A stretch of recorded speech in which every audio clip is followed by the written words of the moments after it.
Hai semua, Assalamualaikum. Welcome back to my channel. Nama aku Radin Rasmi. Dan kalau korang baru dekat channel ni, jangan lupa subscribe. And kalau korang belum tengok video-video aku yang sebelumnya, apa kata korang check out video-video aku yang sebelumnya. Okay, so hari ni aku nak bercerita mengenai kisah Puteri Raden Mas Ayu. Sebenarnya salah seorang lah yang komen dekat bawah post video aku, iaitu video Puteri Gunung Ledang, nak tahu pasal cerita Puteri Raden Mas Ayu. Dan aku pun macam tak pernah dengar pun Puteri ni. Sebab tu aku kena buat pembacaan dulu, macam nak kena ambil tahu dulu sebab nak sampaikan dengan orang kan.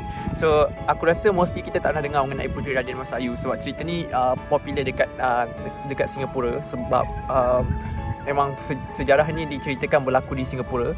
Jadi aku nak, tanpa buang masa, marilah kita masuk ke dalam cerita Puteri Raden Mas Ayu. Okey, jadi Puteri Raden Mas Ayu ni adalah daripada, sebenarnya ayah kepada Puteri Raden Mas Ayu adalah Raden Kusumo Wijoyo. Okey, iaitu daripada kerajaan Kediri. Daripada kerajaan Kediri yang merupakan pewaris tahta kerajaan Kediri. Okey, waktu cerita ni berlaku, abang kepada ayah Puteri Mas Ayu, iaitu abang kepada Raden Kusumo Wijoyo ataupun Pangeran Agong lah, paling senang Pangeran Agong. Gelaran dia ada Pangeran Agong. Jadi abang kepada Pangeran Agong ni bagi tahta tu, kata kalau dia mangkat satu hari nanti, tahta ni akan jatuh kepada dia, bukanlah kepada anak dia. Dan ni menyebabkan macam waktu tu pesta besar-besaran berlaku bagi menabalkan Pangeran Agong ni sebagai pemangku raja ataupun pewaris tahta. Jadi waktu tu memang ramai gila orang nak dekat dekat ayahanda dia ni. Tapi ayahanda dia cuma terpikat pada seorang ni yang bernama Raden Mas Ayu. Okey, untuk bagi korang macam tak keliru, sebenarnya nama mak dia dengan nama anak dia, kiranya mak Raden Mas Ayu adalah sama dengan anak dia sendiri, Raden Mas Ayu. Sebab nanti kita cerita kenapa. Okay, so dipendekkan cerita, sebenarnya mak dia ni lah, kiranya mak kepada Raden Mas Ayu ni sangatlah cantik, sangatlah jelita. Memang aku rasa mostly kalau cerita puteri-puteri memang diceritakan dengan keceritaan puteri-puteri lah. So memang cantik, memang sopan santun. Memang sebab tu dah tertambat hati Pangeran Agong ni untuk berkahwin dengan Raden Mas Ayu ni. Walaupun Raden Mas Ayu bukanlah daripada golongan bangsawan, hanyalah daripada golongan rakyat biasa. Waktu tu sebenarnya Pemaisuri Kediri merasa tak puas hati lah. Kenapa suami dia nak bagi jawatan tu bagi jawatan pemangku raja kepada adik dia? Kenapa tak bagi dekat anak dia? Jadi macam Pemaisuri Kediri waktu tu rasa marah, rasa macam tak adil. Tapi tak disuarakan kepada suami dia sebab dia takut, sebab suami dia kan raja. Jadi macam dia takutlah nak membantah titah raja. Jadi waktu benda ni berlaku, okeylah, diceritakan waktu nak berkahwin tu memang nak mendapat tentangan daripada ramai daripada golongan istana. Sebab Raden Mas Ayu bukanlah golongan bangsawan, hanyalah golongan rakyat biasa. Tapi disebabkan rasa cinta Pangeran Agong berkahwin juga, dipersetujui oleh Raja Kediri ketika tu. Dan akhirnya bila diorang berkahwin, sebenarnya ada lagi seorang yang jealous, iaitu adik tiri kepada Raja Kediri dan juga Pangeran Agong, iaitu Raden Manosekoro.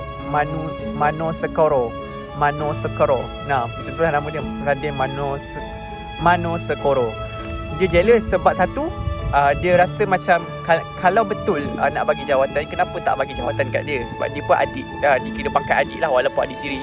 Dan sebenarnya dia ada hati dekat Raden Mas Ayu. Jadi jadi disebabkan cemburu, dua orang ni telah berpakat. Okey, waktu tu berpakat. Dan tapi rancangan ni kiranya mengambil masa yang lama lah untuk diorang buat rancangan untuk melakukan sesuatu kepada Raden Mas Ayu, iaitu ibu kepada Puteri Raden yang kita tengah cerita sekarang.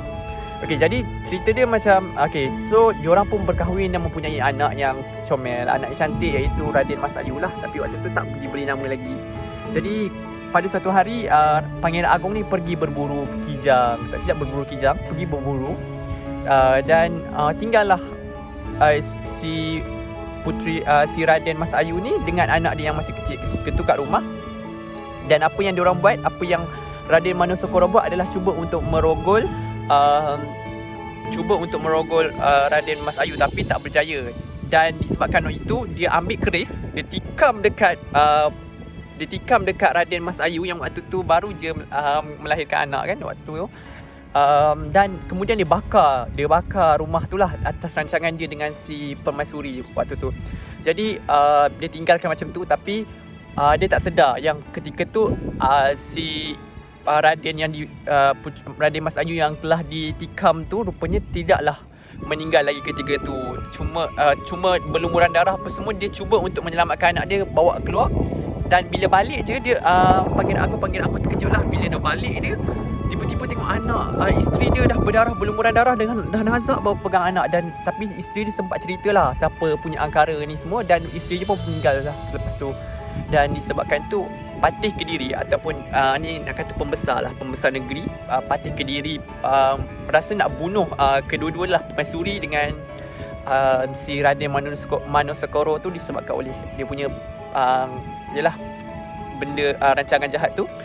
Jadi bila perkara ni berlaku, dia Pangeran Agong rasa marah, tapi pada masa yang sama dia kecewa dan cakap dekat Patih Kediri tak perlu bunuh, tak perlu pun melakukan apa-apa kepada mereka berdua. Jadi dia pun kata tak apalah, dia bawa diri ke Temasek.